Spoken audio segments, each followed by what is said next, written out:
30세가 넘도록 제대로 된 연애를 한 번도 못한 직장인이 있었어요. 외모도 괜찮고 직업도 안정적이고 성격도 나쁘지 않았는데 왜 연애가 안 될까요? 주변에 보면 이런 사람들 꼭 있어요. 분명 괜찮은 사람 같은데 유독 연애만 안 되는 경우 말이죠. 오늘은 연애 못하는 사람들의 공통점을 분석해 보겠습니다. 첫 번째, 완벽주의 성향이 너무 강한 사람들이에요. 이상형의 조건을 너무 까다롭게 정해놓고 그 기준에 맞는 사람만 찾으려고 해요. 키는 몇 센티 이상, 직업은 어떤 계열, 성격은 어떠해야 한다는 식으로 체크리스트를 만들어 놓죠. 한 여성의 경우 남자친구 조건을 20개 넘게 적어놨다고 해요. 그 모든 조건을 다 만족하는 사람을 찾다 보니 몇 년째 혼자 지내고 있다는 거죠. 현실에서는 완벽한 사람은 존재하지 않는다는 걸 깨닫지 못한 경우예요. 이런 사람들은 사소한 단점만 발견해도 금세 관심을 잃어버려요. 조금만 마음에 안 들어도 다음 사람을 찾으려고 하죠. 두 번째 공통점은 자기중심적 사고가 강하다는 거예요. 상대방의 입장에서 생각하기보다는 자신의 기준으로만 판단하려고 해요. 데이트할 때도 자신이 좋아하는 것만 하려고 하고 상대방의 취향은 고려하지 않죠. 실제로 한 남성의 경우 첫 데이트에서 자신이 좋아하는 영화만 보자고 고집했다고 해요. 상대방이 다른 장르를 선호한다고 했는데도 들으려 하지 않았다는 거죠. 결국 그 여성은 두 번째 만남을 거절했어요. 연애는 혼자 하는 게 아니라 둘이 함께 만들어가는 거라는 걸 이해하지 못하는 거예요. 세 번째는 소통 능력이 부족한 경우가 많아요. 자신의 감정이나 생각을 표현하는 걸 어려워하거나 상대방의 마음을 읽지 못해요. 대화할 때도 일방적으로 말하거나 반대로 너무 말이 없어서 어색한 분위기를 만들죠. 한 직장인의 경우 소개팅에서 상대방이 하는 말에 제대로 된 반응을 보이지 못했다고 해요. 상대방이 재미있는 이야기를 해도 무표정으로 듣기만 하고 적절한 리액션을 하지 못했던 거죠. 그러다 보니 상대방도 재미없어 했고 자연스럽게 연락이 끊겼어요. 소통은 연애의 기본인데 이 부분이 부족하면 관계 발전이 어려워요. 네 번째 공통점은 과도한 분석과 계산을 한다는 거예요. 연애를 마치 수학 문제 풀듯이 접근하려고 해요. 언제 연락하고 언제 만나고 어떤 말을 해야 효과적인지 머리로만 계산하려고 하죠. 한 남성의 경우 좋아하는 여성에게 연락할 때마다 몇 시간씩 고민했다고 해요. 어떤 말을 하면 좋은 반응을 얻을지 분석하고 또 분석했던 거죠. 하지만 그렇게 계산된 말들은 진심이 느껴지지 않아서 오히려 어색했어요. 연애에서는 머리보다 마음이 더 중요한데 이걸 간과하는 거예요. 다섯 번째는 자신감 부족이에요. 스스로를 매력적이지 않다고 생각하거나 거절당할 거라는 두려움이 커요. 그래서 적극적으로 다가가지 못하고 기회가 와도 움츠러드는 경우가 많아요. 한 여성의 경우 좋아하는 남성이 있어도 먼저 연락하거나 만나자고 하지 못했다고 해요. 거절당하면 어떻게 하지 하는 생각에 계속 망설이다가 기회를 놓쳤던 거죠. 결국 그 남성은 다른 여성과 연애를 시작했어요. 자신감이 없으면 매력도 반감되고 기회도 잃게 돼요.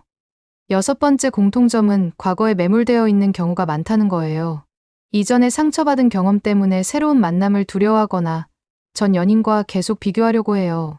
과거의 아픔이 현재의 관계에 악영향을 미치는 거죠.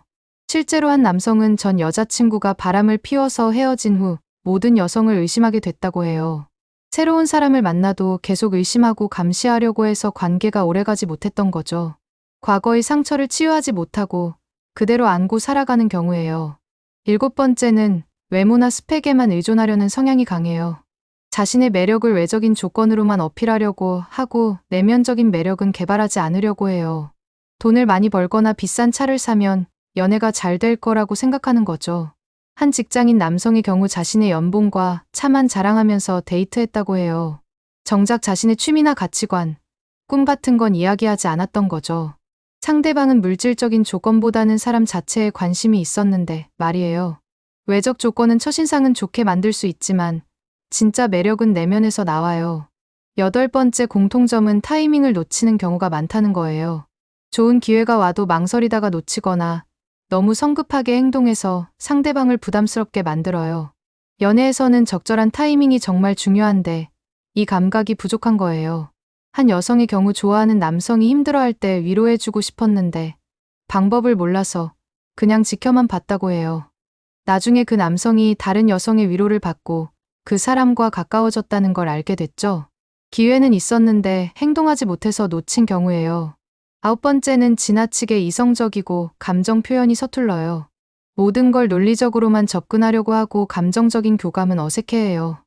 연애에서 필요한 로맨틱한 분위기나 스킨십도 어려워하죠. 실제로 한 남성은 여자친구가 힘들어할 때 해결책만 제시하려고 했다고 해요. 그냥 들어주고 공감해달라는 여자친구의 마음은 이해하지 못했던 거죠. 감정적인 소통보다 문제 해결에만 집중했던 경우예요. 10번째 공통점은 사회성이 부족한 경우가 많아요.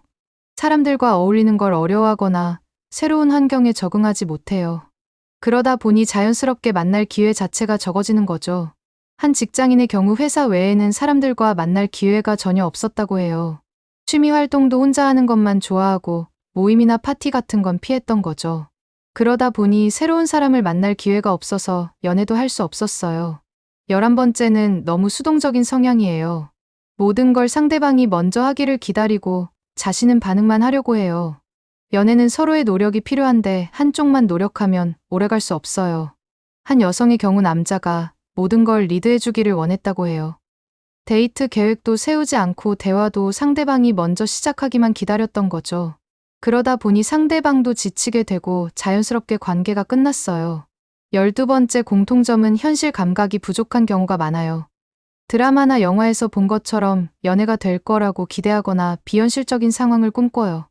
실제 연애와 미디어 속 연애의 차이를 구분하지 못하는 거죠. 한 남성의 경우 드라마처럼 운명적인 만남을 기다렸다고 해요. 평범한 만남은 진짜 사랑이 아니라고 생각했던 거죠. 하지만 현실에서는 그런 드라마틱한 상황은 거의 없어요. 13번째는 자기 개발에만 몰두하는 경우예요. 스스로 완벽해진 다음에 연애를 하겠다고 생각하는 거죠. 하지만 완벽한 사람은 없고 연애를 하면서 서로 성장해 나가는 게 자연스러운 거예요.